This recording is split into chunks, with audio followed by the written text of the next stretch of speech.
Merci de vous informer sur Radio Côte d'Ivoire.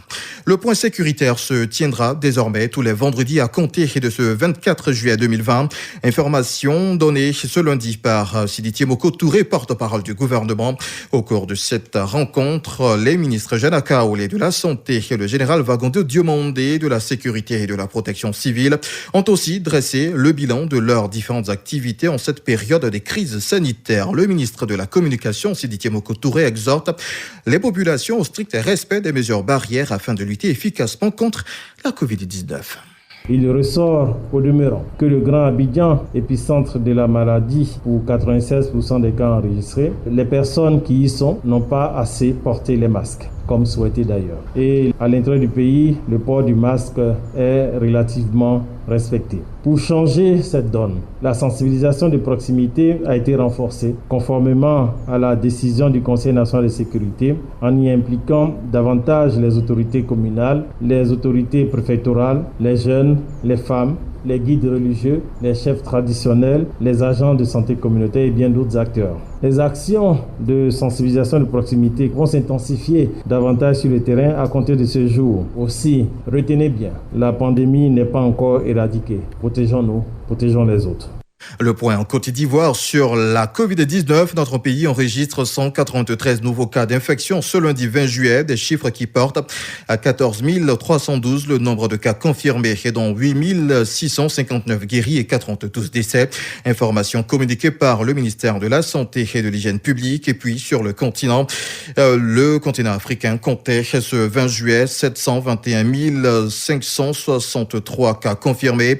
Le virus à la couronne a déjà coûté la vie à 15 169 personnes selon le bureau régional de l'OMS pour l'Afrique. Les 3 pays les plus touchés sur le continent sont l'Afrique du Sud avec 364 328 cas confirmés et 5 033 décès, l'Égypte 47 775 cas et 4 302 décès, et le Nigeria qui compte 33 663 cas d'infection dont 789 décès. L'OMS, l'Organisation mondiale de la santé, se dit préoccupée de l'accélération de la pandémie en Afrique et appelle à une solidarité sur le continent. Et pendant ce temps, ici à Abidjan, l'élan de solidarité contre la Covid-19 se renforce. Des kits sanitaires vont être distribués à 110 maternités du district d'Abidjan et de l'intérieur du pays pour lutter contre la pandémie. Le lancement de cette remise de matériel de protection a eu lieu hier lundi et concerne 3 centres que sont l'hôpital général de Port-Bouët, celui d'Abobo Nord et l'hôpital général d'Anyama. Ce projet est une initiative de l'AODCI, c'est l'association Obésité et Diabète de Côte d'Ivoire. Écoutons son président, professeur Abodo Jaco Redor.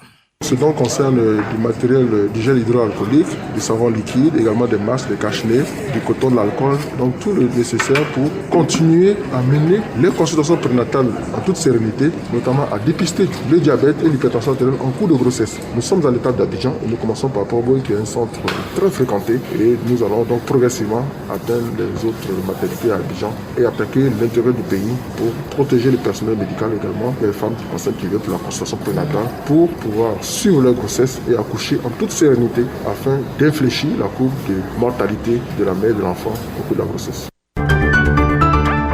Cela fait 6 jours que le Grand Abidjan savoure les délices du déconfinement. Décision du Conseil national de sécurité applaudie par le secteur des transports, dont les activités étaient durement frappées par la crise sanitaire du coronavirus.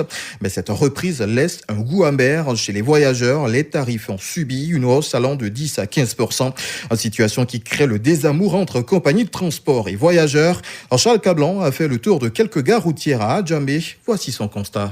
Le 13 juillet dernier, le Conseil national de sécurité décide de lever la mesure d'isolement qui frappait le Grand Abidjan. Cette décision est vivement saluée par le monde du transport, un secteur paralysé sur ses lignes entre Abidjan et l'intérieur du pays. Et pour les compagnies, la situation devenait tout simplement intenable. Pape Sek, responsable commercial de l'Union des transports de Bouaké. Le Grand Abidjan constitue plus de 67% de notre chiffre d'affaires. Donc du coup, quand on ampute ça, Vous voyez les dégâts que cela peut avoir. Naturellement, tous ceux qui étaient à Abidjan ont été mis en chômage technique. Doumbia Noufou dirige la gare GTI qui assure la liaison Abidjan à Bengourou. Il est soulagé parce que dans cette situation, il fallait également assurer la maintenance des cars. Au niveau du garage, on mettait souvent les moteurs en marche, essayer de faire bouger les cars un peu, question de les réchauffer. Sinon, les cars étaient totalement à l'arrêt pendant ces 4 mois. Mais cette reprise est soumise à conditions. Ainsi, les cars doivent embarquer au maximum 50 personnes à bord avec un système de lavage de mains et le port systématique de masques pour les voyageurs. Des mesures qui génèrent des coûts supplémentaires compensés par une hausse des tarifs. Les clients désapprouvent, leurs plaintes et complaintes sont sonores. On lutte contre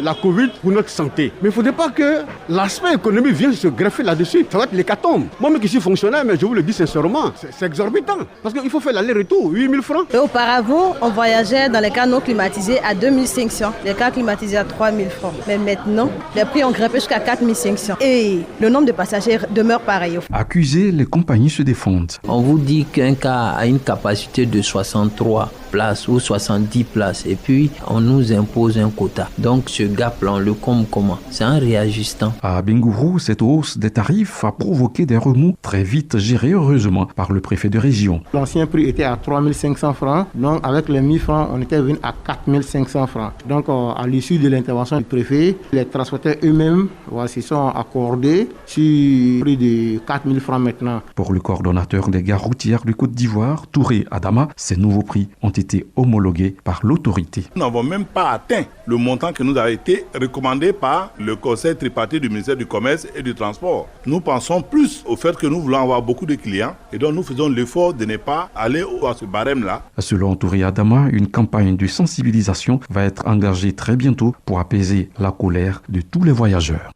Prenons à présent la direction de Bondoukou où l'actualité locale reste dominée par une distinction de plusieurs ONG locales. Ces organisations non gouvernementales ont été distinguées par le collectif des ONG et associations de cette localité. Cette reconnaissance fait suite aux nombreuses actions menées pour l'épanouissement des populations et en faveur du développement de la région du Gontogo, nous dit Méchak Steve. Ce sont des responsables d'ONG tout heureux qui viennent d'être honorés pour toutes les actions menées en faveur de l'épanouissement des populations. Bini Adou, président du collectif des associations et ONG de Bondoukou. Ces distinctions ont un but précis. C'est d'abord de montrer les actions de ces ONG. Donc il fallait encourager cela et motiver davantage tous les autres responsables d'ONG à faire autant. Et surtout à continuer d'œuvrer pour le bien-être de nos sociétés, que nous puissions aller à un développement équilibré. Et pour atteindre cet objectif, le collectif a bénéficié du soutien d'un fils et cadre du Gontogo qui indique le sens réel de son engagement. Le parrain Timité Mori. C'est des milliards qui sont mobilisés chaque année pour les actions que mènent donc ces ONG. Il était donc normal qu'on puisse reconnaître un peu l'action de ces personnes qui sont dévouées jour et nuit pour une cause noble qui est donc de faire du bien autour d'eux. Les bénéficiaires reconnaissants ne cachent pas leur joie. Danyogo Wayara, président du conseil d'administration de l'ONG Notre Grenier. C'est une joie indescriptible. Je remercie Dieu et je demande que ces ONG-là continuent de travailler pour le bien-être de la société. Cette action du collectif des associations ONG de Bondoukou, qui compte à ce jour plus de 40 membres, intervient à l'occasion de la célébration de la journée de la société civile reportée du fait de la pandémie de la Covid-19. Méchak Steve, Bondoukou pour Radio Côte d'Ivoire. Ce mardi 21 juillet 2020 débute un nouveau procès pour le président soudanais déchu Omar el-Béchir. Il sera dans le box des accusés pour un autre coup d'État, celui qu'il a porté au pouvoir en 1989. Chassé du pouvoir après un coup d'État en avril 2019, Omar el-Béchir a déjà été condamné en décembre dernier à 2 ans de détention pour corruption notamment. Il risque la peine de mort. La défense dénonce de son côté un procès politique. Omar el-Béchir est également poursuivi par la Cour pénale internationale pour la crise au Darfour en 2003. Sur le vieux continent, les 27 pays de l'Union européenne s'entendent finalement sur un accord de plan de relance économique.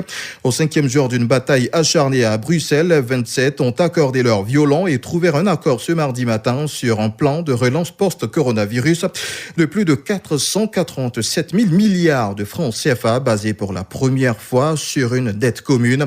Jamais l'Union européenne n'avait décidé d'investir de manière aussi ambitieuse dans l'avenir l'avenir, a expliqué la première ministre de la Belgique. C'est ici que l'on s'arrête. Vous êtes bien sur Radio Côte d'Ivoire.